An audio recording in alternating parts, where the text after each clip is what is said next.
اگر اللہ کو اسپیکر کی ضرورت نہیں ہے تو ہنومان جی کو چالیسا سننے کے لیے اسپیکر کی ضرورت ہے. آپ ایک بات دیکھیے, اب آپ جیسے ہنومان چالیسا میں کہتے ہیں جے ہنومان گیان گن ساگر, ہنومان جی کی ستوتی کرتے ہیں.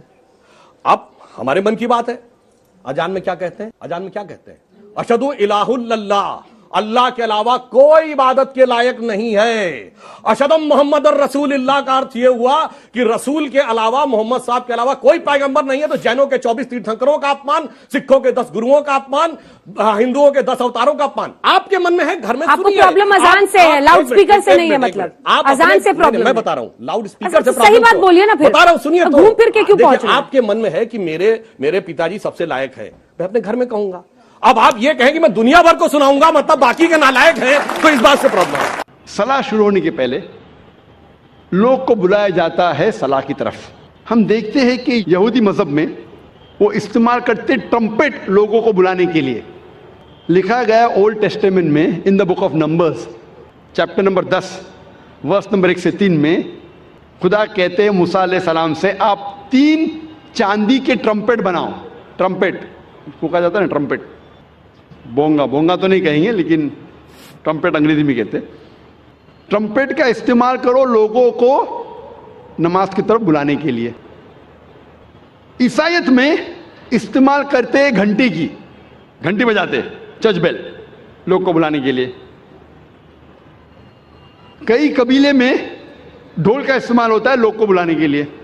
اسلام میں استعمال ہوتی ہے انسان کی آواز, اور انسان کی آواز یہ جتنے اعلیٰ ہے ان سے کہیں بہتر ہے اور سریلی ہے. کان کو سریلی ہونے کے علاوہ اس کے اندر ایک پیغام بھی ہے. اذان کا میں ذکر کر رہا ہوں, جو اذان جو ہوتی ہے لوگوں کو صلاح کے لیے بلانے کے لیے. آواز سریلی ہونے کے علاوہ یہ افسوس کی بات ہے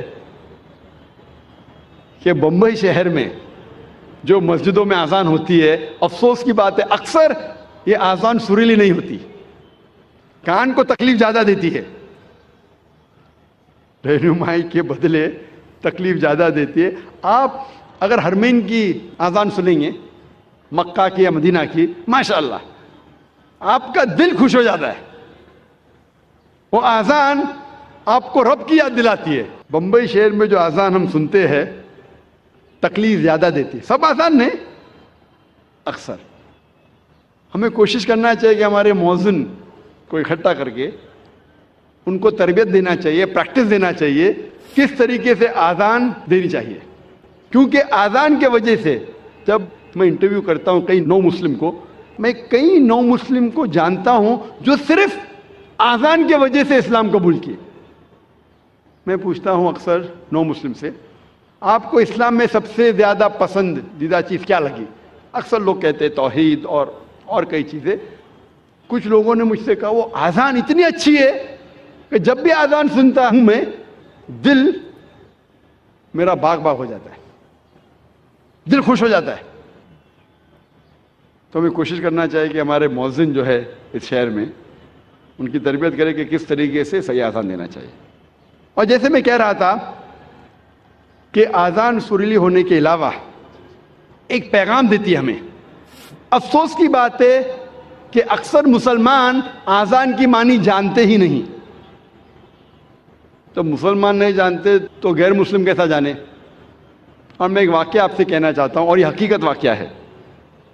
تقریباً 10-15 سال پہلے جب میں کیرلا میں گیا تھا تقریر کرنے کے لیے, اور یہ حقیقت ہے, مجھے مہمان خصوصی بنا گیا تھا, اور میرے تقریر کے پہلے ایک غیر مسلم پولیٹیشین کو بلایا تھا.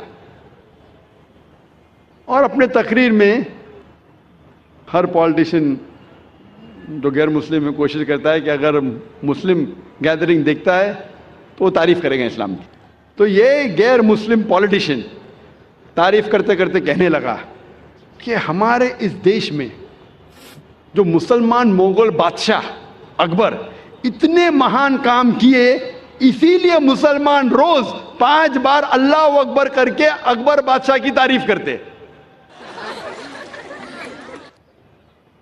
آپ سمجھ رہے ہوں گے جوک ہے، جوک نہیں، حقیقت ہے، اور میں خود گواہ ہوں. میں اسٹیج پہ بیٹھا تھا، اچھا میرے تقریر کے پہلے اس نے کہا، تقریر میں نے اس کی غلط فہمی کو دور کیا کہ ہم مسلمان جب اللہ اکبر بولتے ہیں تو اکبر بادشاہ کی تعریف نہیں کرتے. اکبر بادشاہ تو موجود بھی نہیں تھا اس وقت، اللہ کے رسول کے ٹائم پہ اکبر بادشاہ کہاں تھے؟ جب اللہ اکبر کہتے ہیں اس کی یہ معنی ہے کہ اللہ سب سے بڑا ہے، اللہ از دا گریٹسٹ. اسی لیے ہر مسلمان کا فرض ہے کہ کم از کم وہ آذان کی معنی کو جانے تاکہ خود کے دل پہ اثر ہو، اور ساتھ ساتھ جو لوگ کو اس کی معنی نہیں پتہ ہے، غیر مسلمانوں کو نہیں پتہ ہے، ان لوگوں کو اس کی معنی بتائے. اور آذان میں ہم 4 بار دہراتے اللہ اکبر اللہ اکبر اللہ اکبر اللہ اکبر. اللہ سب سے بڑا ہے، اللہ سب سے بڑا ہے، اللہ سب سے بڑا ہے، اللہ سب سے بڑا ہے. اشہد ان لا الہ الا اللہ، میں گواہی دیتا ہوں اللہ کے علاوہ کوئی معبود نہیں. میں گواہی دیتا ہوں کہ اللہ کے علاوہ کوئی معبود نہیں. اشہد ان محمد رسول اللہ، میں گواہی دیتا ہوں کہ محمد صلی اللہ علیہ وسلم اللہ سبحانہ تعالیٰ کے رسول ہے. میں گواہی دیتا ہوں کہ محمد صلی اللہ علیہ وسلم اللہ کے رسول ہے. حی علی الصلاح، حی علی الصلاح، آؤ صلاح کی طرف، آؤ صلاح کی طرف. حی علی الفلاح، حی علی الفلاح، آؤ فلاح کی طرف، آؤ فلاح کی طرف، آؤ کامیابی کی طرف، آؤ کامیابی کی طرف، آؤ اچھے کام کی طرف، اچھے کام کی طرف. اللہ اکبر اللہ اکبر، اللہ سب سے بڑا ہے، اللہ سب سے بڑا ہے. جب ہم آذان کی معنی کو جانیں گے پھر ہمارے دل پہ آذان کا اثر اور گہرا پڑے گا. صرف عربی نہیں جاننے کے باوجود پڑھتا ہے الحمدللہ ثم الحمدللہ، لیکن اگر اس کی معنی جانے تو انشاءاللہ یہ اور گہرا اثر کرے گا آپ کے دل پر اور آپ کے دماغ پر. سر مائی name is Umeed and I am student from Tata Institute of Social Sciences. Sir میرا سوال یہاں کے اپستھت جو سبھی نان مسلم بھائی اور پریکشک ہیں ان سے ریپرزینٹ کرتا ہے. مانا کہ آپ کے اکارڈنگ اللہ جو ہے ایک ہے، اور یہاں اپستھت سارے بھائی جو ہے ان کا اگر جنم نان مسلم میں ہوا ہے تو ایز اے سوشلائزیشن کے دوران ہم نے جانا ہے کہ ہمارا دھرم جس میں ہم پیدا ہوئے وہ بیسٹ ہے. تو اللہ نے پھر ایسا ہمارے ساتھ ناانصافی یا پھر ایسا ان لوگوں کے ساتھ ناانصافی کیوں کی کہ ادر دھرم میں ان کا جنم ہوا ہے؟ ویسے آپ کا نام کیا ہے؟ امت. امت بھائی نے ایک اچھا سوال کیا ہے کہ یہاں اکثر لوگ غیر مسلم خاندان میں پیدا ہوئے، تو یہ ناانصافی نہیں ہے کہ مسلمان مسلم خاندان میں پیدا ہوئے تو ان کو اسلام دھرم ملا، ہم غیر مسلم خاندان میں پیدا ہوئے ہمیں اسلام نہیں ملا، تو یہ ناانصافی نہیں. اور آپ اللہ سبحانہ و تعالیٰ سے آخرت میں شکایت کر سکتے کہ یہ کیسا. اسی لیے اللہ سبحانہ و تعالیٰ نے کہا ہے ہر مسلمان کا فرض ہے کہ وہ غیروں تک اپنا دین پھیلائے. ہر مسلمان کا فرض ہے. اس لیے اللہ تعالیٰ فرماتے سورہ عمران میں سورہ نمبر 3 آیت نمبر 110 میں کنتم خیر امۃ اخرجت للناس تأمرون بالمعروف وتنہون عن المنکر، کہ آپ انسانوں میں سب سے بہترین امہ ہے کیونکہ آپ لوگوں کو حق کی طرف بلاتے ہیں اور برائی سے روکتے. ہر مسلمان کا فرض ہے کہ لوگوں کو حق کی طرف بلائے، دین کی طرف بلائے. لیکن مسلمان دعوت کرے یا نہ کرے، اللہ تعالیٰ فرماتے سورہ فصلت میں سورہ نمبر 41 آیت نمبر 53 میں 53 میں اللہ تعالیٰ فرماتے کہ سنوریم آیاتنا فی الآفاق وفی انفسہم حتی یتبین انہ الحق. اللہ تعالیٰ لوگوں کو اپنی نشانیاں دکھائیں گا ہورائزنز میں تاکہ ہر دل میں، ہر انسان کے دل میں یہ ثابت ہو کہ اللہ ایک ہے. تو اللہ خود فرماتے قرآن مجید میں کہ ہر انسان کے دل میں وہ یہ ثابت کر دے گا اس کی زندگی میں کہ خدا ایک ہے.